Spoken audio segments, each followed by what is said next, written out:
Unfortunately, there will still be no Vampires SMP episode this week.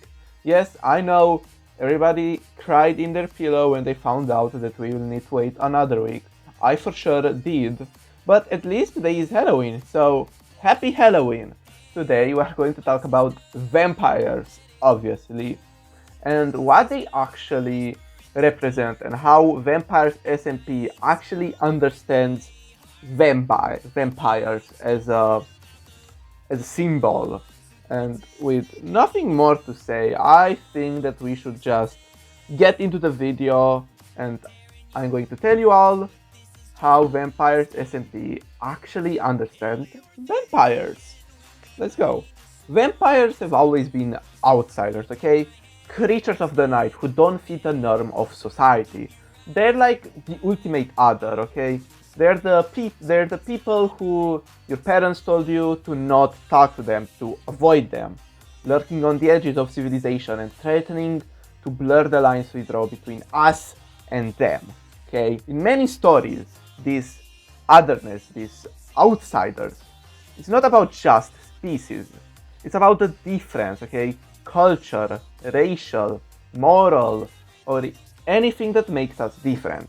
This is the first thing that vampires represent, and we will slowly and surely expand on this throughout the video. Now, Vampires SMP, the creators, the content creators, actually represent this thing very well, because as I said in a previous Vampires SMP video, actually my first Vampires SMP video, the humans are very anti-vampire and are scared of them, even though most of them did nothing, okay? You're scared of Shelby before she did anything. They are scared of Apo, they are scared of Cleo, even though they probably should be scared of Cleo because Cleo is just scary in general. They were scared before they got any reason to be, and this aggravated the vampires, our vampires, and this is why, you know, they started to kill them in episode 6. Of course, the humans don't see it as this was their fault. They made the vampires the monsters they said they are. They ignore this. That's why the vampire is such a flexible symbol, okay? It absorbs whatever society feels, most of the time turning that fear into something both terrifying and alluring. Because, again, something that also happened is Avid. He was scared of vampires. He was the main hater of vampires during the first episodes. But he is also one of the only 2 people, 3 actually, Owen is there too, that asked to be turned a vampire. Now we will talk a bit more about Avid and Owen in a bit, but yeah, he is one of the people who are scared of vampires, terrified of them, but also was allured by them. Immortality sounds like a gift, yeah, but vampires do show us the curse inside this gift.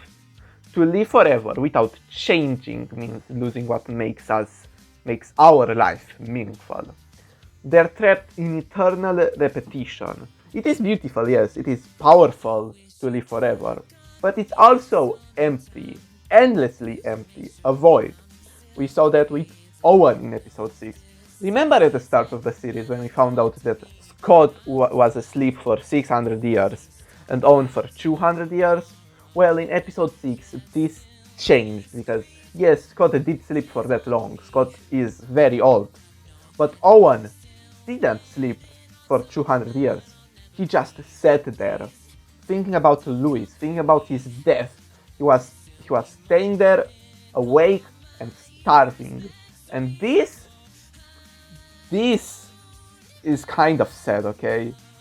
In a way, vampires remind us that to be human is to be, you know, temporary, finite, not infinite. That mortality isn't really a weakness. It's what gives value to life. And this, if you are immortal, there is a chance that some things may change. You may forget things about yourself, about why you are here. You know, I hope this made sense, this part of the video. I'm not really sure what to say, but vampires are immortal and they don't die, except if, you know, kill them with a stake or yeah, that's like the only way. Pretty much, okay? There's some other ways, but that's the main way to kill a vampire. But yeah, vampires remind us that mortality, even though it sounds like a curse, it can be a gift, especially if you see it from Owen's perspective. The symbol of what vampires mean can be really easily changed, okay? They are symbols of disease to metaphors for addiction, from monsters of repression to icons of rebellion. There's a lot of things about vampires that can be said. There are a lot of symbols here. But the most important one for this episode is the symbol of disease. Vampirism is most of all a disease that cures all diseases, you might say. Okay, there are 2 examples in Vampires SMP of this. We have Owen, who had a disease that would have killed him, but Lewis offered him vampirism to cure him, to live forever. That was a gift for him. Okay, being cured, to not die, that was a gift for Owen. But then there is the curse of this, the other disease, the hunger of blood, the loss of Lewis. He lost these things. He can't die now, because if he dies, he will lose Lewis forever. And there is Avid. He had a scratch on his neck from when he was from before he came to Oakhurst. This scratch, probably a werewolf scratch? I'm not sure. It's not confirmed yet. Maybe it will in the future. This scratch made him kind of animalistic, and he thought that was what vampires are, animalistic animals. But he found out throughout the series, throughout the episodes we have so far, that that's not true. He wasn't scratched by a vampire and by something else, and he sought out Shelby to cure him, to give him a cure to his disease.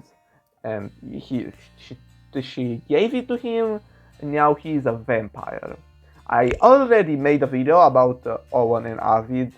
It's a bit more, it's not that interesting, but you can go watch it, it's up here. Vampires are also about power, okay? The power to dominate, to manipulate, to live forever. They embody both of the fantasy of control and the horror of losing control. Sometimes they stand for oppressive systems, feeding on the weak. Other times, they're the fantasy of escaping power altogether, of becoming the one who can't be controlled. And this thing, I think it's mostly represented by Apo and Pyro in Vampires SMP. Apo is all about wanting to be in control of themselves, not wanting to become a monster. But in episode 6, we saw that they became a monster. They killed Truffle, and they still think that Pyro is a monster, someone who can't be saved. And Pyro wants power to have justice for what his life has been, to kill all the people who made his life a living hell. And he probably will do that. Okay, there's also Scott. I don't know why people think that Scott is a good vampire, okay? Scott is manipulating everybody, the humans, the vampires, you. They are manipulating, he's manipulating even you to think he's a good guy. Scott, even though he's not the most evil vampire, because none of them really are, I think that he lives for the fun of it and just wants to have, to torture everybody, for him to be on top, him to be the leader, even though he says he doesn't want that. He's a rich, narcissistic man after all, so there is nothing to expect from him. It's a paradox, okay? We fear their power, the vampire power, but we also do envy it, okay? The humans envy their power, but also fear their power, like their sausage. He wants to kill the vampires because he's scared of them, but as we saw, he wants to become a vampire himself. And then there's the queerness. Vampires have long been coded as queer, sometimes subtly, sometimes explicitly, a bit too explicit. Their rejection of normal love, their fluid identities, their ability to transform others. It all echoes theme of sexual and personal liberation, if you know what I'm trying to say. I'm trying to not... I hope it doesn't sound that weird. So let's look at all the vampires we have so far and their queer identity, because I don't think it's a coincidence, okay? There is, of course, Scott, the first vampire. The content creators, I'm going to talk about the content creators, he is gay, okay? There is Owen, who is a bi. There is Shelby, who is ace. There is Pyro, who is they, them, he, him. There is Cleo, who is bi and is they, them, she, her. And of course, there's the whole coming out scene from episode 5, I think. I think it was in episode 5. Excuse me if I'm wrong. Where she came out as a vampire to Pearl and Martyn. There's also Apple, who is pan and trans. There is Avid, who is bi and had a whole... he tried to, to not be seen as a vampire by the humans. He tried to hide it so hard, and then he just let his wings out in episode 6, at the end of episode 6. And there is Drift. I'm not sure here. If I'm wrong, please tell me. I think Drift is a lesbian, but I might be wrong here. I'm not 100% sure. My sources could be wrong here. Pretty much all the vampires are queer. In many stories, the vampires are also queer, because vampires are supposed to be oppressed. People are supposed to be scared of them, and most of the people can see themselves in vampire, an oppressed group of people who are oppressed just because they are different, because they can't, can't be normal, quote unquote. There is the vampire's bite.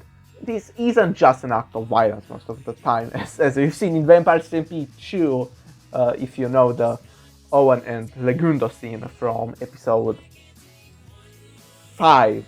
I think it was episode 5, where Legundo let Owen take some blood from him. It's more of an invitation to cross a boundary, to become something society says you shouldn't be. And yeah. But then Legundo wanted to fuck it up and try to guilt trip Owen, thinking Scott was the leader and all of that in this episode. But little did he know, Owen is the most violent vampire out of all of them because of what the humans did to Louis. That's why for so many people, as I said before, vampires represent freedom. A freedom that's thrilling and maybe terrifying, because it asks you a question. It makes you ask yourself a very important question. What happens when you stop hiding who you are? It's a pretty hard question that not a lot of queer people are asking themselves.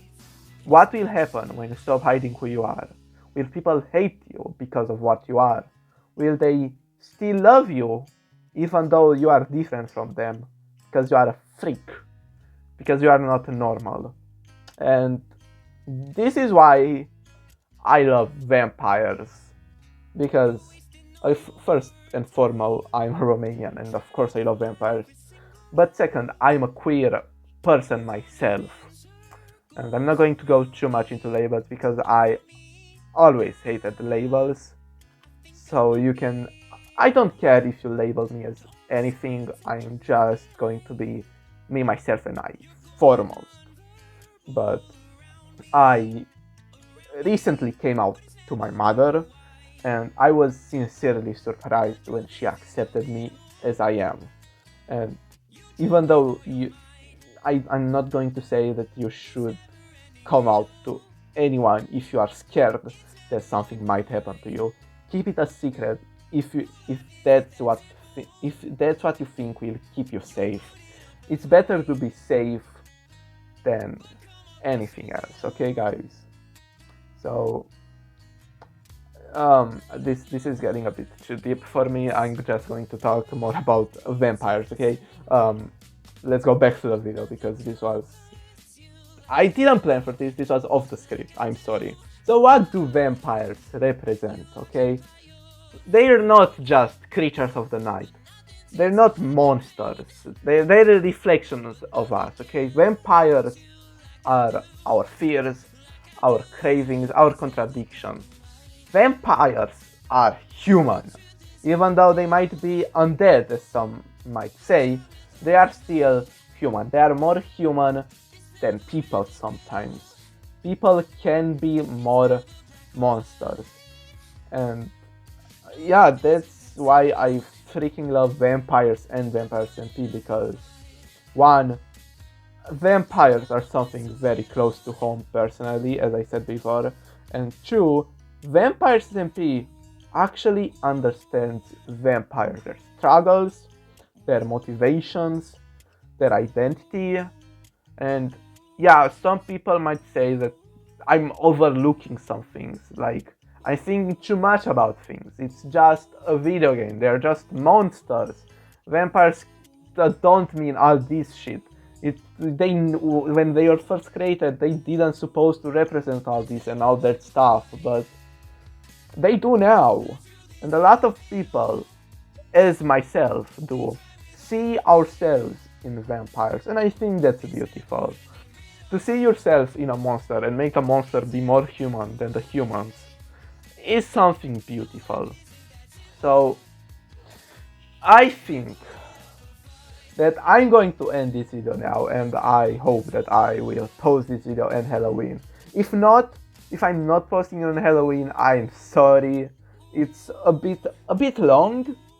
It's not like I do really a lot of editing on these Vampire SMP videos. It's mostly just the YouTubers, the background, some episodes in the background while I talk, and at most I'll put some images. It's not that much, but I kind of have a lot of things to do right now, and I'm sorry if it's not coming on Halloween. I really hope it does. But for now, I was Spidey, guys, and I will see you in the next video. Probably not going to be another Vampire SMP video, because I already have two, one after another, and I'm not trying to become a Vampire SMP only channel. But if you want more Vampire SMP videos, don't forget to tell me in the comments if you have any ideas, and maybe I'll do something with that idea.